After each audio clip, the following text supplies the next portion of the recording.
मैं हूं आपके साथ स्वाति। तो चलिए रुक करते हैं आज के ताजा खबरों की ओर। भोपाल में कजियात, इस्लामिक कोर्ट की वैधता और उसके कामकाज को लेकर गंभीर सवाल उठने लगे हैं। 1949 में भोपाल रियासत के भारत में विलय के बाद भी यहाँ कथित रूप से नवाबी दौर के कानूनों के आधार पर कार्य किया जा रहा है। सबसे बड़ी आपत्ति इस बात पर जताई जा रही है कि शहर काजी खुद को अब भी भोपाल रियासत का आधिकारिक काजी घोषित कर कार्यरत है, जबकि भारतीय संविधान और कानून के तहत इस तरह की व्यवस्था मान्य नहीं है। ऑल इंडिया मुस्लिम त्योहार कमेटी के संरक्षक शमशुल हसन और राष्ट्रीय अध्यक्ष दानिश खान ने प्रेस वार्ता में आरोप लगाया कि भोपाल कजियात द्वारा हाई कोर्ट में एक शपथ पत्र पेश करने के बावजूद 3000 से अधिक 3 तलाक के मामले हो चुके हैं।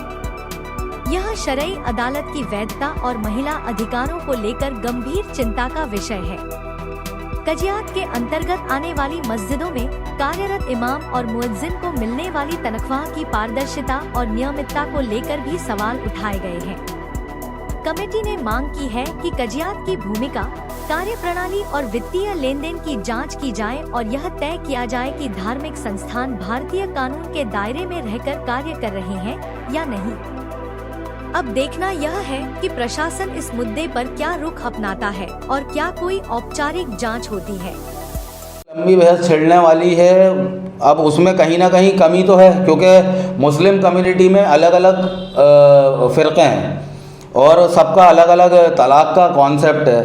तो मगर हम फॉलो करते हैं हमारे प्रॉफिट मोहम्मद साहब को, तो हमें तलाक़ उस नियम पे देनी चाहिए, या जो भी तलाक़ का प्रोसीजर है वो उस नियम पे होना चाहिए जो कि प्रॉफिट मोहम्मद साहब का नियम हुआ करता था। उसका अपना एक प्रोसीजर है। ऐसे एक बार में 3 तलाक़ कह देने से तलाक़ नहीं हो जाती है।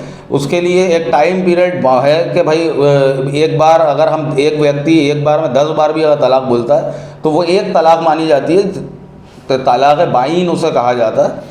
और उसके बाद फिर एक टाइम पीरियड दिया जाता है, उसमें अगर म्यूचुअल अंडरस्टैंडिंग पति पत्नी के बीच में बन जाती है तो तलाक़ मादी नहीं होती। मगर अब कुछ चल रही हैं चीज़ें जो कि गलत हैं और इस पर मतलब इसका हम समर्थन नहीं करते। कजियात को लेकर सवाल उठाए जा रहे हैं, शहर काजी को लेकर सवाल उठाए जा रहे हैं। देखिए, ये एक गंभीर विषय है, क्योंकि भारत में जब आज़ाद हुआ तो 1949 में भोपाल रियासत भी भारत में विलय कर दी गई थी।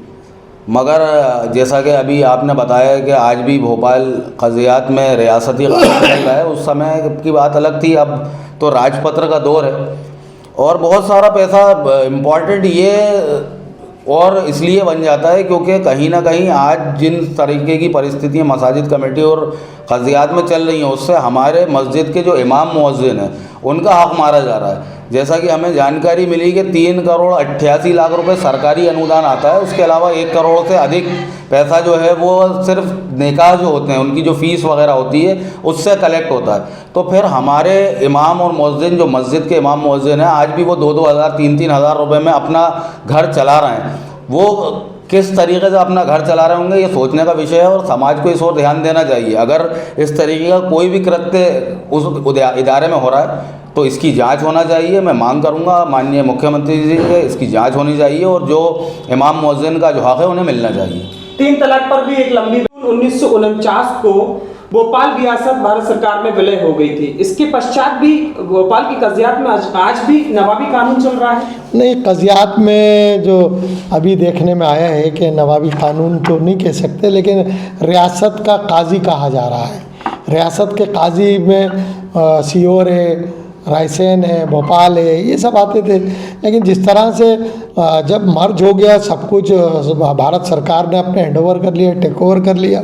अब मध्य प्रदेश में शासन भारत सरकार का, मध्य प्रदेश शासन का राज है, तो वो रियासत का काजी कैसे कहा जाएगा उसको? उस पर तो देशद्रोह, राजद्रोह सभी दर्ज होना चाहिए। और दूसरी चीज़, अब महत्वपूर्ण विषय ये, हम जो जिस चीज़ पर हम लोग जो चर्चा करना चाह रहे थे, आपने सवाल कर दिया। मेरा सवाल ये है कि हमारे इमाम मुअज्जिनों के लिए 3 करोड़ 88 लाख रुपए ग्रांट मध्य प्रदेश सरकार देती है।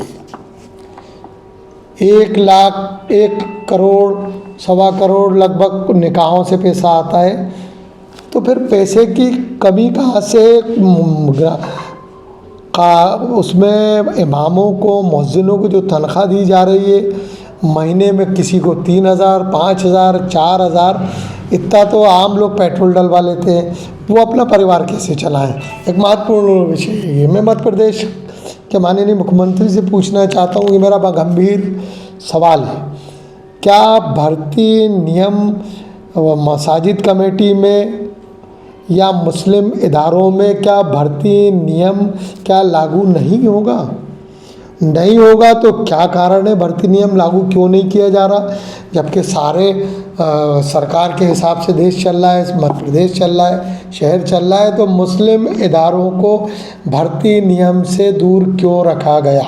मेरा ये सवाल है मध्य प्रदेश के माननीय यशस्वी मुख्यमंत्री जी से।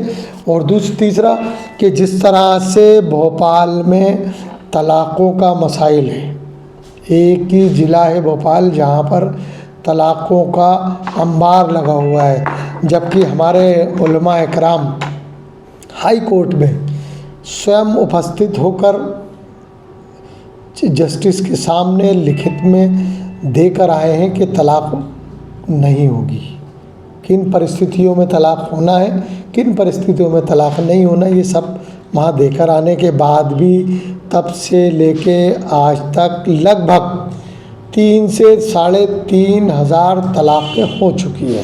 तो इसका जवाबदार कौन, हम, आप या हमारे उलेमा? एक बड़ा सवाल आपने उठाया है कि ये जो पूरा एजेंडा था, एक भारत सरकार का एजेंडा था जिसमें 3 तलाक पे बड़ा लंबा सोच विचार किया गया था, इसके बाद भी अभी 3,500 तलाक अगर हुए हैं तो एक गंभीर विषय है ये।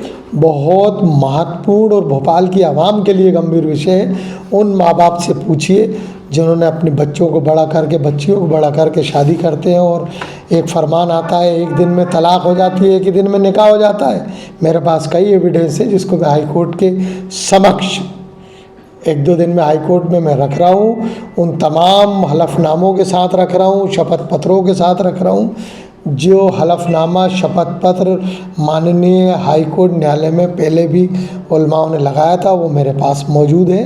उन तमाम लोगों का वो तलाक किस सन में कितनी तलाक हुई, किस महीने में कितनी तलाक हुई, सारा रिकॉर्ड्स मैंने कलेक्ट कर लिया है। ये सारी चीज़ें मैं वहाँ हाई कोर्ट में 1-2 दिन में प्रेजेंट हो रहा हूँ। और चूँकि ये तलाक बहुत गंभीर मुद्दा है, गंभीर मामला है, जब भारत सरकार ने एक तलाक पे रोक लगाई थी, 3 तलाक पे रोक है, लेकिन यहाँ एक ही दिन में, एक ही वक्त में 3 तलाक बोल दी जाती है और तलाक बता दी, जबकि तरीक़ा तलाक़ का ये नहीं है। इस्लाम का जो तरीक़ा है तलाक़ का, वो तरीक़ा एक अलग है। तलाक़ का 3 बार में कहा जाता है, लेकिन उस पर समय दिया जाता है, वक्त दिया जाता है। लेकिन यहाँ तो एक सांस में 3 बार बोल के तलाक़, लड़का सोचता है कि मैं फिर आज़ाद हो गया, लड़की बिल्कुल भट्टी में झुक जाती है, तब जाती है, और लड़का ऐश कर रहा है। इन सब चीज़ों को लेकर 3 तलाक का कानून बड़ा अच्छा कानून था, लेकिन इसको लेकर हम हाई कोर्ट जा रहे हैं और बहुत अच्छा फैसला लेकर आएंगे।